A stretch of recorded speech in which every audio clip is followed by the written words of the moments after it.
حرية الرأي هو ده الموضوع اللي هنكتب عنه النهاردة. يعني احترام الرأي والرأي الآخر. حرية الرأي. أيوة بس الحقيقة أنا مش حابب أحترم رأي أي حد، أنا حابب أحترم رأيي أنا وبس. إيه ده يا أستاذ؟ أنت مش بتقول حرية رأي؟ أعوذ بالله من الشيطان الرجيم. أنت مين؟ مش مهم أنا مين، المهم إنك تحترم رأي غيرك عشان غيرك يحترم رأيك. لا أنا مش عاوز أحترم رأي أي حد. أنا هحترم رأيي أنا وبس. بقى هو ده حرية الرأي.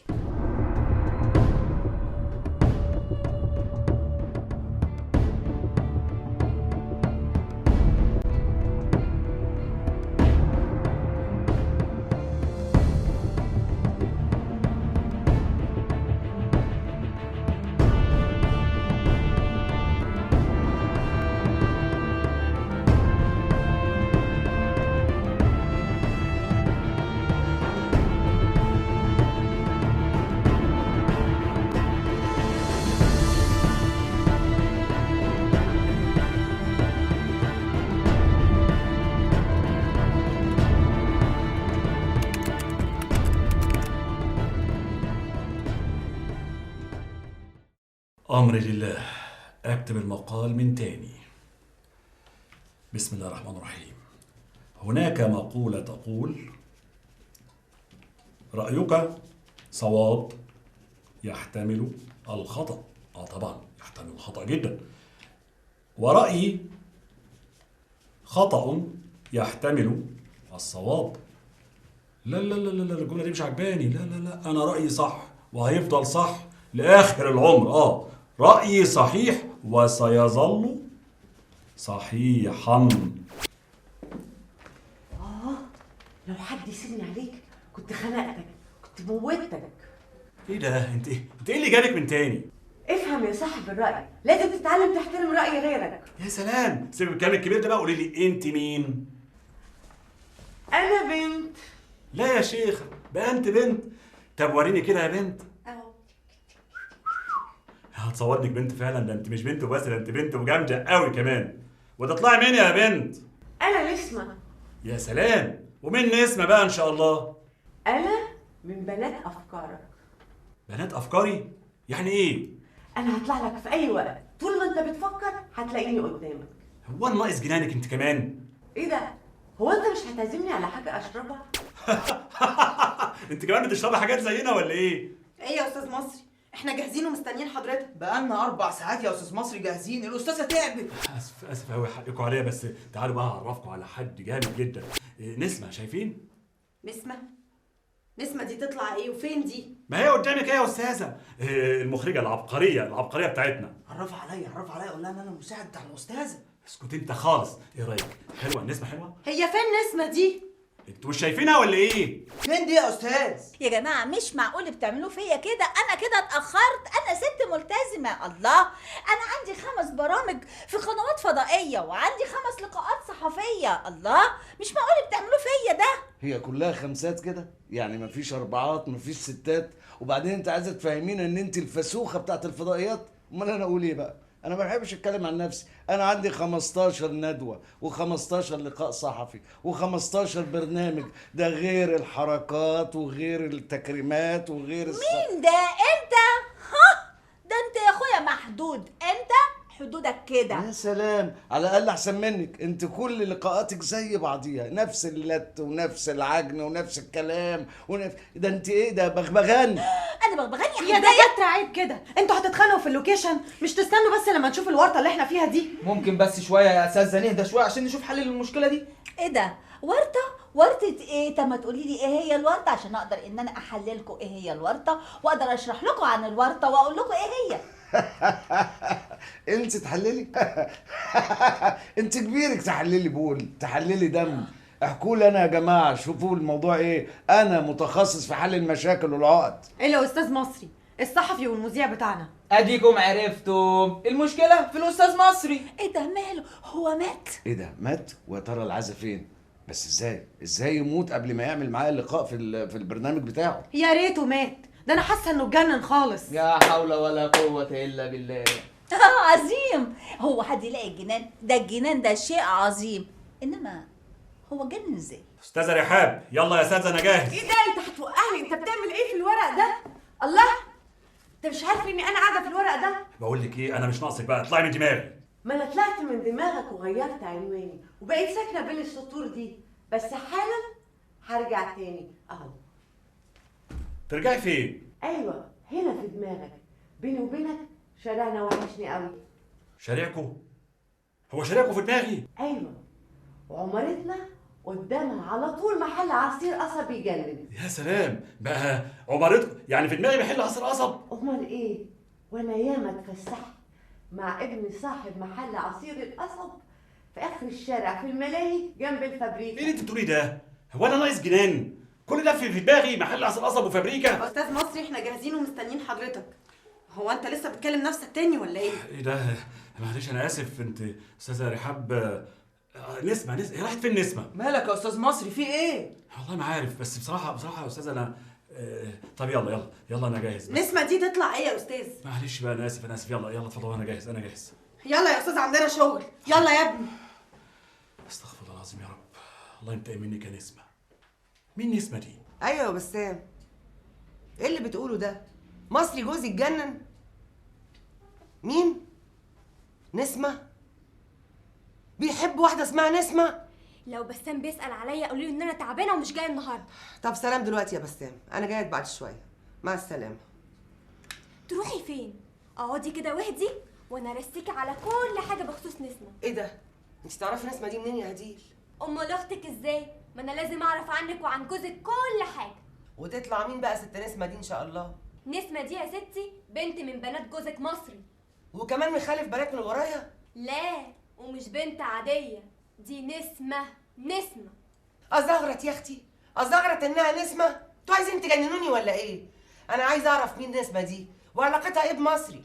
اعمل لنا 2 ليمون نهدي بيهم اعصابنا وانا اقول لك على كل حاجه واحنا بنتفرج على البرنامج بتاعي. انا مش هتفرج له بقى على اي برنامج الا لما اعرف مين نسمة دي. جاهزين يا دكاتره ولا ايه الاخبار؟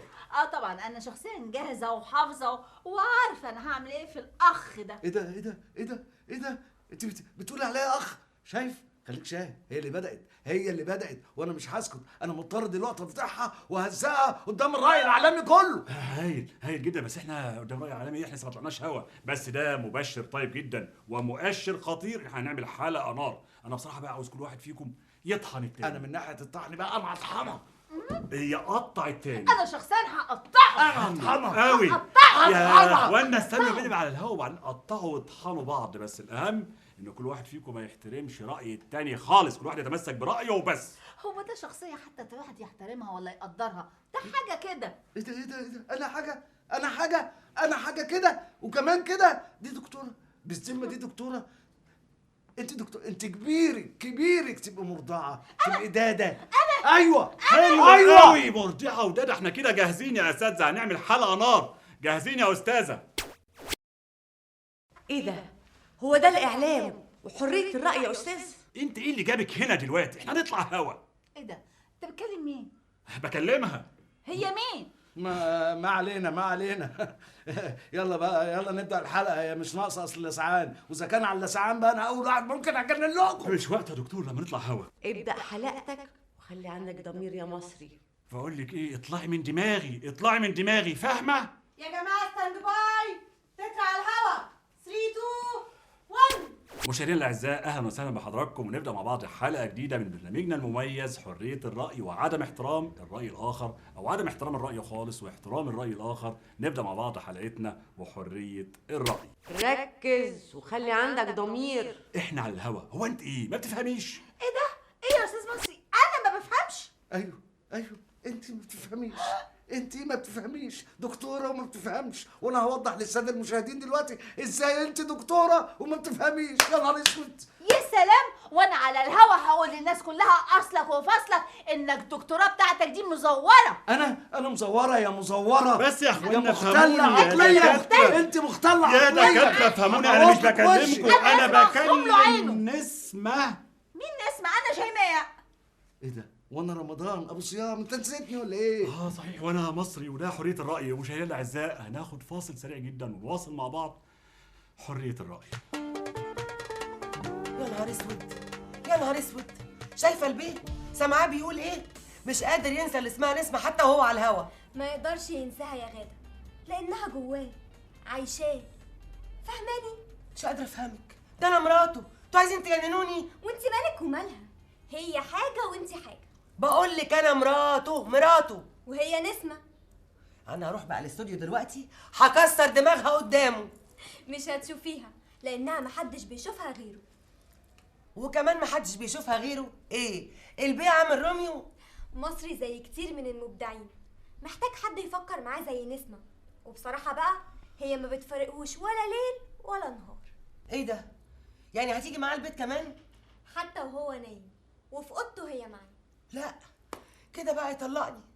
انا لاحظت عليه كذا مره بالليل بيكلم نفسه، يعني بيخوني يا هديل الخاين. ايه ده برنامج مجانين ومذيع مجنون وضيف مجنون، انا ايه اللي جابني هنا؟ يا دكتورة اهدي شوية، أستاذ مصري ده أحسن مذيع عندنا والناس كلها بتحبه، بس أنا مش عارفة ايه اللي حصل له. اللي حصل له يا جماعه ده حاله غريبه، مش عارفين ايه سببها. بس انا عارف ايه اللي حصل له. هو الحقيقه اول ما شافني وقابلني واتاكد من ثقافتي وعبقريتي ونبوغي اتجنن على طول. والله نبوغك ده انت فاضي واجن منه كمان. يا جماعة أرجوكم احنا في استوديو. حضراتكم دكاتره المفروض تهدوا انفعالاتكم شويه. انا عن نفسي مهدد انفعالاتي، بس الدكتوره دي لازم تعرف حجمها كويس، لان بصراحه هي ملهاش راي، وبصراحه اكتر هي ملهاش لازمه اصلا. انا اللي ماليش لازمه، ده انت اللي عقلك فاضي وافكارك فاضيه، وده مش رايي انا، ده راي الناس كلها فيك.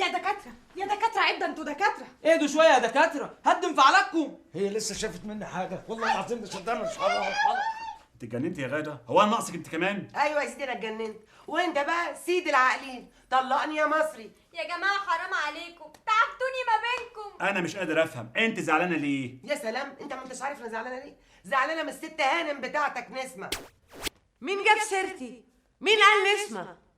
انت ايه؟ انت جبله انت كمان؟ انت مش فاهمه ولا شايفه ايه اللي حاصل بسببك؟ ايه ده انت بتكلم مين؟ كلمني انا هنا. ده بيكلم نسمة يا غادة.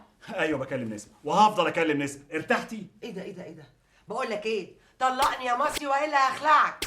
طلقها يا عم بقى وريحها، دي متمسكة برأيها. اطلعي من دماغي بقى يا نسمه، انا مش ناقصك. ايه ده نسمه تاني؟ يا جماعة أنا هقوم أعمل لكم ليمون يهدي أعصابكم. اعملي لي معاك يا مزة، قصدي يا انسه. هو انت غبيه؟ محدش سامعك ولا شايفك غيري يا جهله يا متخلفه. انت بقى مجنون يا مصري، فانا بقى اجرني منك. غاده قال يا غاده هتموتيني. هموتك. سيبها تموتك وما تخافش، انا موجودة. أيوة يعني أنا مش قادرة أفهم انتوا تقصدوا ايه بالظبط. الله، هو احنا مش صورنا البرنامج وده احنا هو بقالنا 7 ساعات؟ 7 ساعات ايه يا دكتوره؟ انت حضرتك مهذبه جدا، قولي 9 ساعات، قولي 10 ساعات. أيوة مفهوم، برضو مش فاهمة انتوا عايزين ايه.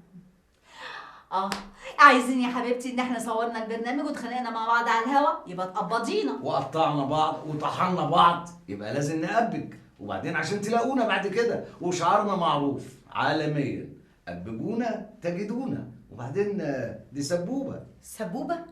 سبوبة ايه؟ أنا مش فاهمة حاجة. دكتور ايدي في ايدك نفهمها. لا حضرتك اكبر من كده، انت ست الهوانم يا دكتوره، سيبينا انا اتصرف مع الناس دي. ايه ده بقى؟ هو انتوا ايه حكايتكم؟ شوية تتخانقوا مع بعض وشوية تحترموا بعض. والله شكلكم انتوا اللي مجانين. احنا اللي مجانين. احنا بقى نوريها الجنان على اصله. لعلمك احنا مره سجلنا برنامج اذاعي، دفعوا لنا كل الفلوس، اجرنا كله دفعوه، بس نسيوا يقبجوا السواقين بتوعنا. عملنا فيهم ايه يا دكتوره؟ خدنا الاذاعه واحنا ماشيين. مرة تانية سجلنا برنامج تلفزيوني، دفعوا لنا نص الفلوس وكانوا مكسوفين جدا. عملنا فيهم ايه يا دكتورة؟ خدنا التلفزيون واحنا ماشيين. ومرة تالتة سجلنا برنامج على الهوا على التليفون، 3 كلمات اللي قلناهم ودفعوا الفلوس كلها. عملنا فيهم ايه يا دكتورة؟ خدنا التليفون واحنا ماشيين. ريحوا نفسكم، احنا بقى ما عندناش حاجة عشان تاخدوها. مين قال لك كده؟ انتوا عندكم، احنا هناخدك يا شابة. انا اسفه قوي يا مصري، انا كنت صدقت وكنت هتجنن. طول عمرك مجنونه، طول عمرك بجد مندفع، وبعدين ما انت واثقه وعارفه ان انا لا بحب ولا احب ولا حبيت حد غيرك. وانا كمان يا حبيبي ماليش حد في الدنيا غيرك. ماشية معاك يا عم، حب براحتك. ايوه هحب براحتي، اطلعي بقى من دماغي. ايه ده تاني؟ هترجع تكلمها تاني يا مصري؟ انا اسف يا حبيبتي، اسف. انا ما حدش في الدنيا كلها يقدر ياخدني منك. ولا كأني موجودة في دماغك. حب براحتك يا عم مصري. ايوه احب براحتي، وانت بقى خليكي بنارك. سيبك منها يا مصري وخليك معايا انا. انا معاكي. انا اسف بجد يا غاده. هو احنا كنا بنقول ايه؟ ايه ده؟ لحقت تنسى؟ أفكرك أنا، كنت بتحبها يا عبقري. برافو عليك يا نسمه، فكرتيني، برافو عليك. صحيح انا افتكرت، كنت بحبك. الله، انت عايز تجنني يا مصري؟ لا، انا عاوز اقول لك حاجه مهمه جدا. عاوز اقول لك ايه؟ قول المقصود بالمقال والحلقة، وأنا بقى هسيبك براحتك. صح، هقول مقصود بالحلقه واخلصك. شكرا يا نسمه، اطلعي بقى من دماغي. الحقيقه بقى يا غاده عاوز اقول لك حاجه مهمه جدا جدا، ان رايك صواب يحتمل الخطا، اوكي؟ وانا رايي بقى، انا رايي خطا بس برضه يحتمل الصواب. الله، وايه دخل ده كله بعلاقتنا يا حبيبي؟ كل حاجه في الدنيا لها علاقه يا حبيبتي. وبعدين هقول لك بقى من الاخر، لازم نتعلم نحترم الراي والراي الاخر. فهمتي ولا اقول لك تاني؟ لا، فهمت يا حبيبي، فهمت خالص. لا، قول تاني.